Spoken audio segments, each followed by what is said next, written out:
এই জিহাদিকে সাবির আলীকে ব্রাত্য বসু নমিনেট করেছেন গভর্নিং বডি স্টেট নমিনি। আপনি ভাবতে পারেন এডুকেশন ডিপার্টমেন্ট এখন তো গভর্নমেন্ট নমিনি আপনার সরাসরি বিকাশ ভবন এবং রাজ্য সরকার করে, মন্ত্রী পাঠায়।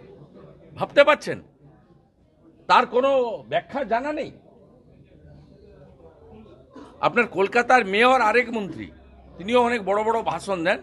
তিনি আজকে ওই ছেলেটার সম্পর্কে বলেছে এই দুষ্টু ছেলে না কি একটা ছেলে, হ্যাঁ পাকা ছেলে জিবির member nominated by the Education Department, Government of West Bengal, sending by the Bratya Basu, যিনি একজন প্রফেসর। লজ্জার আগে এই ধরনের লোক প্রফেসর, তার যে মেরুদণ্ডটা খুলে মমতা ব্যানার্জির কালীঘাটের আলমারিতে ঢুকিয়ে রেখে দিয়েছেন, এটাতে প্রমাণিত।